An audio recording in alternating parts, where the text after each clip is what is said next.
কি করতো, লাশগুলোকে সরা আর বাড়িটা পরিষ্কার করা। আবার জাঙ্কুক নিচে নামতে নামতেই যেন সবকিছু পরিষ্কার হয়ে যায়। আজ্ঞে করতো। বিকেলবেলা আরিম সরকার আর অন্যান্য নেতারা সরকার বাড়িতে নির্বাচন নিয়ে আলোচনায় ব্যস্ত। সকালে জাঙ্কুকের করা কাণ্ডে এখনো সবার চোখে মুখে ভয় লেগে আছে। ঠিক তখনই জাঙ্কুকের রুমের দরজা লক খোলার শব্দ হয়। খুব সুন্দর করে রেডি হয়ে নিচে নেমে আসে জাঙ্কুক। জাঙ্কুক বরাবরই এরকম স্টাইল ফলো করে, হয় পাঞ্জাবি, না হয় আটশার্ট, কালো শার্ট আর স্লিম ফিট প্যান্ট, যেন প্রতিটি সেলাইয়ে গাঁথা আছে দাপটের ঘোষণা। এক হাতে ফোন, অন্য হাতে পকেটে চোখের কঠোরতা আর মুখে দুর্নিবার দাপট, হাতে মোটা স্বর্ণের ব্রেসলাইট আর চোখে চিরচেনা সেই কালো সানগ্লাস। জাঙ্কুককে নামতে দেখে চারপাশের মানুষগুলো নিঃশব্দে সরে যায়, যেন হাওয়া থেমে যায় এক পা ফেলার শব্দে। জাঙ্কুক নামতে নামতে বলে, ক্ষমতা মানে চেয়ারে বসে না, ক্ষমতা মানে আমি হাঁটলে রাজপথ নিচ থেকে ফাঁক হয়ে যাওয়া। কথাটি বলতে বলতে জাঙ্কুক চলে যায়, আর নেতারা এভাবেই তারা যাওয়ার দিকে তাকিয়ে থাকে। সারা সকাল দুপুর ভর খুব ভয় কাটাতে এখন কিভাবে সে বাড়ি থেকে বের হবে, কারণ সচরাচর বাড়ি থেকে বের হয় না কলেজ ছাড়া। আর কিভাবে বা জাঙ্কুক সরকারের মুখোমুখি হবে ভেবেই তের কপালে চিন্তার ভাঁজ পড়ে। আইসিনগরে বড় হওয়ার পাশাপাশি জাঙ্কুক সরকারের ভয় তার মনেও ছিল। যাকে পুরো শহরের মানুষ জমের মতো ভয় পায়, তার সাথে কিভাবে সে দেখা করবে আর কিভাবে বা তার মুখোমুখি হবে। এই চিন্তার মাঝামাঝি গাড়ির হর্নের আওয়াজ হয়ে তার কানে আসে। সেই সাথে সাথে ব্যালকনিতে যে দাঁড়ায়, নিচে তাকানো মাত্রই তার ভয় আরো বেড়ে যায়। জাঙ্কুকের দুজন লোক গাড়ি নিয়ে দাঁড়িয়ে আছে তাকে নেওয়ার জন্য, কিন্তু তে কিভাবে তার বাবা মাকে বলে বের হবে এটাই খুঁজে পায় না। তের চিন্তার মাঝেই তার মা তাকে ডাকতে আসে উপরে।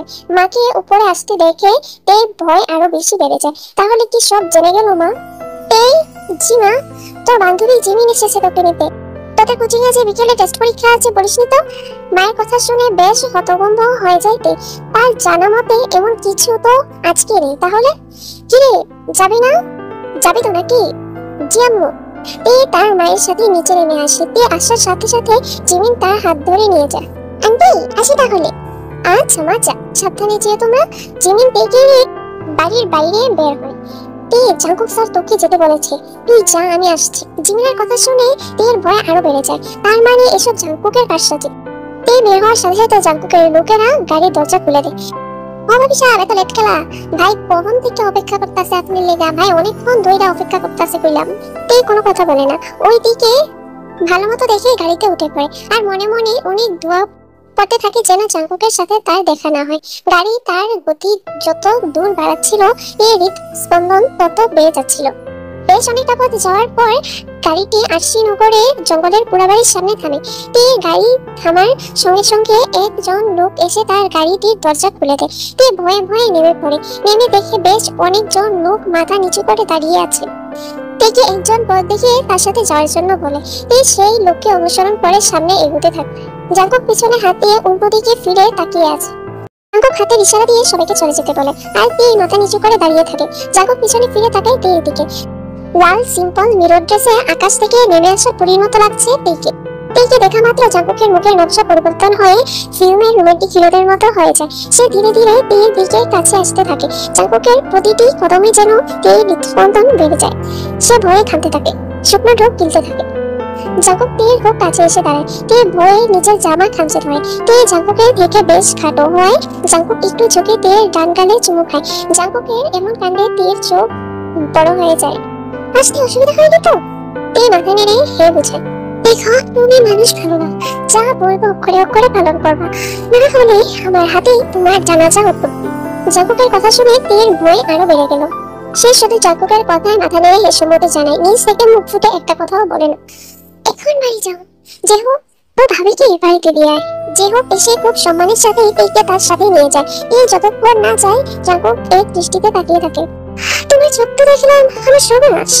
জাঙ্কুক সানগ্লাসটা খুলে ফু দিয়ে আবার পরে ফেলে আর সিগারেটের টানতে টানতে রঙ্গমঞ্চখানায় দিকে যায়। সারা রাস্তা তে নিজের গালে হাত দিয়ে রাখে। জাঙ্কুকে যে হঠাৎ করে তাকে চুমু খাবে এটা সে কল্পনাও করতে পারেনি। তে বাড়িতে ফেরার সাথে সাথে তার মা জিজ্ঞাসা করে, পরীক্ষা কেমন হলো? আর এত তাড়াতাড়ি কিভাবে শেষ হলো? তে কোনো রকম বাহানা করে নিজের রুমে চলে আসে আর দরজা বন্ধ করে দেয়। দরজা বন্ধ করে খুব জোরে জোরে তে কান্না করতে থাকে। বারবার জাঙ্কুকের বলা কথাগুলো তার মনে পড়ে যাচ্ছিল। সে যদি জাঙ্কুকের কথা না শুনে তাহলে তার মৃত্যু নিশ্চিত, এটা তো তে বুঝে গেছিল। অবশ্য জাঙ্কুকের ভয়াবহতার কথা তে আগে থেকেও শুনেছে। যাকে সবাই ভয় পায় সেই পড়ল তের গলায়। তে নিজের নিয়তির কথা ভেবে খুব ভেঙে পড়ে। তের কান্নার মাঝেই তার ফোনে ভিডিও কল আসে জাঙ্কুকের। জাঙ্কুকের ছবি ভেসে ওঠার সাথে সাথে তের কান্না আরো বেড়ে যায়। এবার 2বার কল ধরে না তে। ঠিক তখনই তার ফোনে মেসেজ আসে, আমাকে খারাপ হতে বাধ্য করো না, ইউ ক্যান হ্যান্ডেল মি। জাঙ্কুকের টেক্সট পাওয়ার সাথে সাথে তে তার কল ব্রেক করে আর ভয়ে ভয়ে তাকায় তার দিকে। জাঙ্কুক কিছু না বলে কিছুক্ষণ তের দিকে তাকিয়ে থাকে, তারপর ফোন কেটে দেয়। আর তেও স্বস্তির নিঃশ্বাস ফেলে। কিন্তু পরক্ষণেই আবার তার ফোনে টেক্সট আসে, সি ইউ টুনাইট। টেক্সটটা দেখা মাত্র তে আতঙ্ক আরো বেড়ে যায়। টুনাইট মানে জাঙ্কুক আসবে রাতে। তে কি করবে কিছুই বুঝতে পারে না। একদিকে জাঙ্কুকের ভয়, আরেকদিকে তার পরিবারের কোথায় যাবে সে। সরকার বাড়ি। ইলেকশনের প্রচারণা শেষে আরিম সরকার বেশ ফুরফুরে মেজাজ নিয়ে ছোট বড় সকলের নেতাদের নিয়ে সবেমাত্র খেতে বসেছিল সরকার বাড়ির বিশাল ডাইনিংয়ে। আর তাদের পরিবেশন করছে সরকার বাড়ির প্রতি জিন সরকার, নরম স্বভাবের জিন সরকার। ছেলে বলতে অজ্ঞান, ছেলে সম্পর্কে কেউ বিন্দু পরিমাণ একটু কথা বললেও তার চোখে বিষ হয়ে যায় সে। ইলেকশনের প্রায় প্রতি রাতেই জিন সরকার নিজের হাতে রান্না করে নেতাদের খাওয়ান। এখন এটি একটি পরম্পরায় পরিণত হয়েছে বলা যায়। গিন্নি, আপনার ছেলে ফিরে এসেছে। জিন মুচকি হেসে বলেন, কর্তা আপনার ছেলে কি কখনো আপনার আগে ফিরেছে? আরিম সরকার একটি দীর্ঘ নিঃশ্বাস ফেলে খাওয়াতে মনোযোগী হন। জাঙ্কুক যে কখনো ফিরবে এটা একমাত্র জাঙ্কুকই জানে। শত চেষ্টা করেও জাঙ্কুককে ঘরে আটকে রাখতে পারেনি তারা। খাওয়া দাওয়ার মাঝে জাঙ্কুকের জিভ আসার শব্দ ভেসে আসে।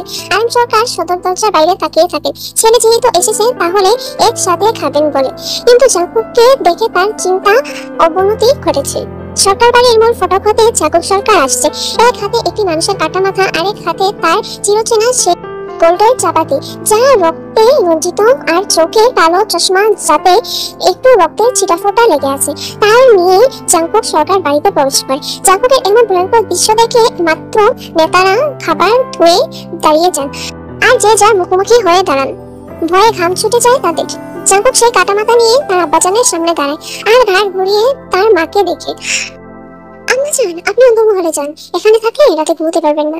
জিন ছেলের কথা শুনে তার কথা মতো ভিতরে চলে যায়, কিন্তু তার ছলছল চোখ বলছে অন্য কথা।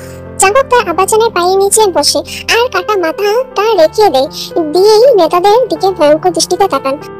আপনারা ব্যালট পেপারের ভোটে জিতেন, আর আমি জিতি পাওয়ারে। রাজনীতির মাঠে আমি চলি না, রাজনীতি আমার নামে চলে। আমার আব্বাজানের বিরুদ্ধে যে দাঁড়াবে তার দশা এমনই হবে। আরিম সরকার ছেলের মুখ বরাবর হাঁটু পেরে বসেন আর মাথায় হাত দিয়ে বলেন, কিছু খেয়েছেন বাচ্চান? না বা খাই নাই এখনো। ফ্রেশ হয়ে আসেন, আমি অপেক্ষা করছি। জি ঠিক আছে। জাঙ্কুক কাটা মাথাটা তার আব্বাজানের পায়ের নিচে রেখে নিজের কক্ষে চলে যায়, আর লম্বা একটা শাওয়ার নেই। জাঙ্কুক যাওয়া মাত্র কর্মচারীদের দিয়ে পুরো সরকার বাড়ি পরিষ্কার করিয়ে নেন আরিম সরকার, আর ছেলের জন্য অপেক্ষা করেন। জাঙ্কুক বেশ কিছুক্ষণ পর ফ্রেশ হয়ে একটা সাদা পায়জামা পাঞ্জাবি পরে নিচে চলে আসেন। জাঙ্কুক আসা মাত্র ভয়ে নেতারা দাঁড়িয়ে যায়। করে যায় ভয় হওয়াটা ভালো, কিন্তু ভয়টা যেন জাঙ্কুক সরকারের নামেই হয়। চেয়ার টানতে টানতে বাকি নেতাদের উদ্দেশ্যে জাঙ্কুক কথাটি বলে। জাঙ্কুক বসা মাত্র আরিম সরকার তার গ্লাসে পানি ঢেলে দেয় আর নিজের হাত দিয়ে ছেলেকে খাওয়াতে থাকেন, আর বাকি নেতাদেরও খেতে বলে। বাবা জান, রাতে বাসায় যাবেন তো? জাঙ্কুক পানি খেতে খেতে বলে, বাবা জান, আজকে একজন বিশেষ মানুষের সাথে দেখা করতে যাব, তাই না দেখে আমার ঘুম আসে না। আরিম বেশ আগ্রহ নিয়ে সেই বিষয়ে মানুষের কথা শুনতে চায়। তা বাবা জান, সেই বিশেষ মানুষের কথা কি কিছু জানতে পারি? বাবা জান, আগে আমি শিওর হইনি সেই কতটুকু আমার বিশেষ মানুষ, তারপর বাড়িতে তুলে আনবো নে। জাঙ্কুক তার বাবার পাঞ্জাবিতে নিজের মুখ মুছে বেরিয়ে যায়। আরিম সরকার দেশের প্রধানমন্ত্রী হলেও ছেলের কাছে একদম সাধারণ মানুষ। নিজের ছেলেকে খাওয়ানো থেকে শুরু করে নিজের পাঞ্জাবি দিয়ে মুখও মুছে দেন। এই ভয়ে আর আতঙ্কে ঘুমোতে পারে না। ল্যাম্প লাইট জ্বালিয়ে পড়তে বসে।